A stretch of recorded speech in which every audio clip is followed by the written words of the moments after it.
Hey everyone, welcome back to the next cinema channel. Di tahun 2018 lalu, sudah ada banyak sekali tontonan yang sangat menghibur yang menemani waktu luang kalian. Banyak begitu genre film yang tayang pada tahun 2018. Ada genre horor, romance, drama maupun komedi. Dan di segmen kali ini, gue mau bahas 5 film drama yang seru dan ngena buat menemani kalian di rumah pastinya. Film drama Indonesia memang terkenal dengan cerita yang picisan, cenderung lebay dan mudah untuk ditebak. Namun beberapa film diantaranya juga ada yang memang beneran bagus dan layak untuk ditonton. Oke, sebelum gue bahas 5 film drama yang seru dan ngena ini, seperti biasa, buat kalian yang baru datang di channel ini atau juga yang belum subscribe, ayo pencet tombol merahnya dan bunyikan loncengnya agar kalian bisa update informasi film-film rekomendasi dari gue. Oke, langsung aja kita menuju ke pembahasan filmnya.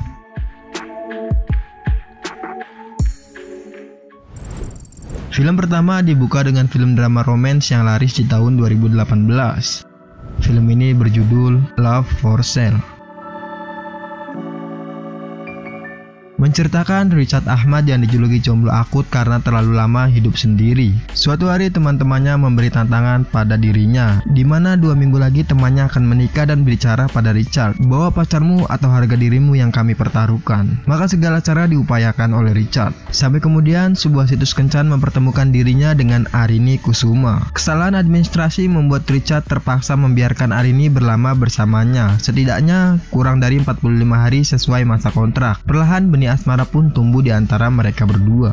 Love for Sale memberikan alur cerita yang begitu nyaman untuk disimak dan dinikmati oleh para penontonnya. Film ini nggak akan terburu-buru dan memaksa kita peduli, tapi juga tidak akan banyak basa-basi soal cerita dan cinta, yang pada akhirnya justru membuat kita penontonnya jadi boring. Film ini tahu cara memberikan kenyamanan buat para penontonnya, termasuk ketika berbicara soal visualnya yang menggoda dan desain produksi yang digarap sangat bagus. Keduanya ikut andil dan menopang Love for Sale menjadi tontonan komedi romantis yang nggak membosankan di sepanjang durasinya. Film Love for Sale ini disutradarai oleh Andi Bakhtiar Yusuf dan dibintangi oleh Gading Martin, Della Dartian, Ferdi Sulaiman, dan masih banyak yang lainnya. Film ini tayang perdana pada 15 Maret 2018 dan mendapat skor sebesar 7,4 di situs IMDb dengan dirated dewasa.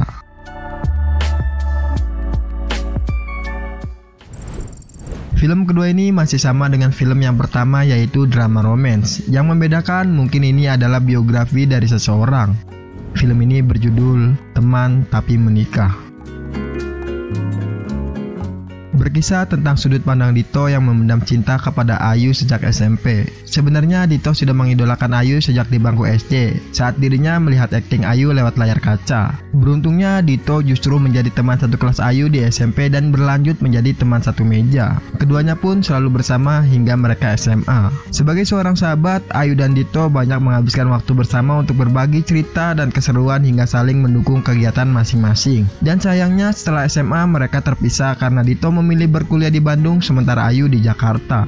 Dari pertama sampai akhir, film ini sangat menghibur dan dinamis, mampu mencapai potensi yang memang diperlukan oleh film remaja, dan film ini juga berhasil memenuhi aspek tersebut dan membuat film ini mengasihkan, cute, glamor, colorful, dan sangat akrab. Film Teman Tapi Menikah juga merupakan debut pertama dari Rako Prijanto sebagai seorang sutradara. Rako menyajikan film ini dengan sederhana dan gak bertele-tele, terkesan datar dan menyampaikan ceritanya dengan sangat santai. Namun Rako di sini juga dikenal sebagai penulis puisi di film Ada Apa Dengan Cinta, bahkan berani menyelipkan beberapa dialog yang sebenarnya cukup puitis di film ini sendiri. Hanya saja karena alurnya berjalan terlalu datar, maka hanya terdengar seperti percakapan biasa yang dilakukan oleh Dito dan Ayu. Film Teman Tapi Menikah ini disutradarai oleh Rako Prijanto dan dibintangi oleh Adipati Dolken, Vanessa Presilia, Randy John, Bibi Sabina, Rafal Hadi, dan masih banyak yang lainnya. Film ini tayang perdana pada 28 Maret 2018 dan mendapat skor sebesar 6,9 di situs IMDb dengan dirated remaja.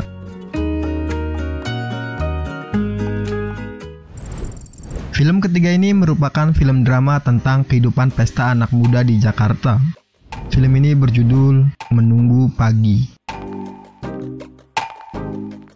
Berkisah tentang Bayu yang mengelola toko vinil bersama dua sahabatnya yaitu Kevin dan Adi. Bayu menyukai musik dance, juga menikmati berkumpul bersama teman-temannya. Tapi dari perkataannya, dia tidak menyukai tempat yang sangat ramai. Itulah alasan Bayu menolak ajakan Kevin untuk datang ke DWP. Apalagi di waktu yang bersamaan, hati Bayu tengah terganjal akibat masalah dengan mantan kekasihnya yang masih dia cintai. Merujuk pernyataan Kevin, Bayu merupakan teman yang seru walaupun terkadang dia enggan berkumpul dan memilih menghabiskan waktu sendirian. Enggak seperti film Lovely Man maupun Something in the Way yang terbilang muram dalam memandang gemerlap dunia malam di Jakarta dengan memposisikan karakter-karakter marginal sebagai penggerak cerita. Menunggu Pagi memberikan penceritaan menggunakan dentuman. Selayaknya gelora masa muda, maka sang sutradara pun menarasikan film terbarunya ini dengan penuh hingar-bingar, samatan humor di sana-sini, dan menyelipkan pula momen aksi sebagai pembangkit semangat. Dan cerita cinta juga ikut hadir di film ini, di mana cerita cinta disampaikan oleh karakter Bayu dan Sarah. Mereka tampil sangat cocok untuk memerankan karakternya masing-masing. Nggak ada yang canggung sama sekali dari dua pemeran itu. Selain karakter dari Bayu dan Sarah, masih banyak pemeran-pemeran yang ikut membuat film ini menjadi berwarna. Jadi langsung aja nonton filmnya, oke? Film Menunggu Pagi ini disutradarai oleh Teddy Suryaatmaja dan dibintangi oleh Arya Saloka, Aurel Moremens, Mario Lawalata, Arya Fasco, Biowan, Raka Hutchison, Putri Marino, dan masih banyak yang lainnya.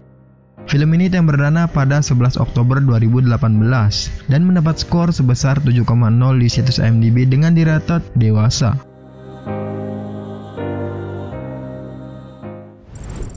Film keempat ini diisi dengan film yang mengambil tema kebahagiaan di tengah hitam putihnya kehidupan.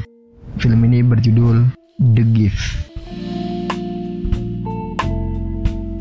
Film ini bercerita tentang perjalanan seorang novelis muda bernama Tiana yang rela pindah ke Yogyakarta demi menghasilkan karya terbarunya. Di sana dia menyewa sebuah pavilion milik keluarga Harun. Nggak ada yang menyangka keputusan tersebut membuat cerita baru bagi Harun dan Tania.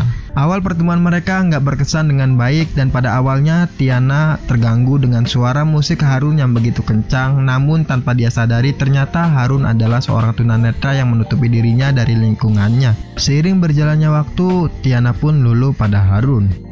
Film The Gift ini garapan sutradara terkenal Indonesia yaitu Hanung Bramantyo. Konon katanya Hanung Bramantyo mencoba untuk tampil berbeda di film ini, apalagi ketika dirinya dianggap gagal menggarap film Benyamin Biangkerok yang gak terlihat seperti sentuhan dari dirinya. Ciri khas Hanung dalam membangun karakter pemerannya terutama di film ini mampu dilakukan dengan sangat baik. Hanya saja karakter Ari yang diperankan oleh Dian Wiyoko gak mendapatkan porsi yang begitu banyak di film ini sendiri. Konflik ceritanya pun memang terlihat datar, namun melalui karakter utamanya yaitu Tiana dan Harun, Hanung seperti menyisipkan konflik tersebut di dalam filmnya. Semuanya bergejolak dan membuat penonton ikut merasakan langsung bagaimana batin mereka bertentangan dengan kisah antara Harun dan Tiana. Semua yang ditampilkan Hanung di dalam film ini terlihat sederhana tanpa mengurangi apa yang ingin dia sampaikan. Tentu aja sebuah twist yang gak terduga menjadi pelengkap dari film The Gift ini. Film The Gift ini disutradarai oleh Hanung Bramantyo dan dibintangi oleh Reza Rahardian, Ayu Sita Nugraha, Dion Wiyoko, dan masih banyak yang lainnya.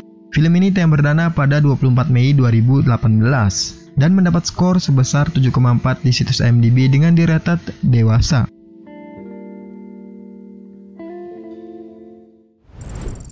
Film kelima atau yang terakhir ini diisi dengan film yang mengadaptasi dari sinetron tersukses di zamannya dan sinetronnya sampai dengan 162 episode. Film ini berjudul Sidul The Movie. Menceritakan tentang Dul yang sedang menyimpan kerinduan begitu besar terhadap Sarah yang telah hilang 14 tahun lamanya. Begitu juga dengan Sarah terhadap Dul. Oleh karena itu, Sarah meminta sepupunya yaitu Hans yang juga merupakan teman dari Dul mengundang Dul ke Amsterdam, Belanda dengan alasan supaya membawa berbagai barang khas Betawi untuk Tong Tong Fair. Tong Tong Fair di sini merupakan festival yang nyata, bukan semata-mata adegan film, dan terbesar di dunia untuk budaya Indonesia sendiri atau Eropa Indonesia. Meskipun menggunakan latar yang modern, namun Sidul The Movie ini tetaplah gambaran keluarga Betawi yang berada di berbagai lika-liku kehidupan yang mungkin aja pernah kalian tonton melalui layar televisi. Kisah Sidul membuka ruang semua penonton untuk bernostalgia, meskipun tanpa almarhum Benyamin Sueb. Jalan ceritanya akan membawa naluri penonton terbawa suasana versi Sidul anak sekolahan, meskipun beberapa karakter lainnya kurang mampu menghangatkan suasana film ini. Akan tetapi, kekuatan karakter utamanya tetap mampu mencerminkan gambaran kisah Dul dalam versi layar televisi. Mulai dari keraguan-raguannya Sidul atau Jena, perinya Sarah, dan lucunya Mandra menggambarkan satu kisah lama yang wajib kalian tonton kembali. Film Sidul The Movie ini disutradarai oleh Aryo Rubik dan dibintangi oleh Rano Karno, Maudy Koesnaedi, Cornelia Agatha, Suti Karno, Mandra YS, Reybong, dan masih banyak yang lainnya.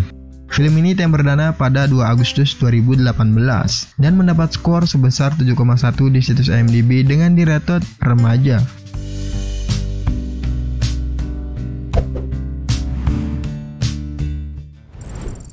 Oke, mungkin itu aja beberapa judul film dengan genre drama yang ngena dan bukan kaleng-kaleng pastinya. Film mana yang kalian suka? Langsung aja komen di bawah, oke? Nah, buat kalian yang mau request rekomendasi film ke gua, kalian juga harus tulis di kolom komentar. Subscribe terus channel ini, like video ini jika kalian suka dengan list filmnya, dan dislike aja kalau kalian gak suka. Lalu share video ini, gua Are, see you in the next film.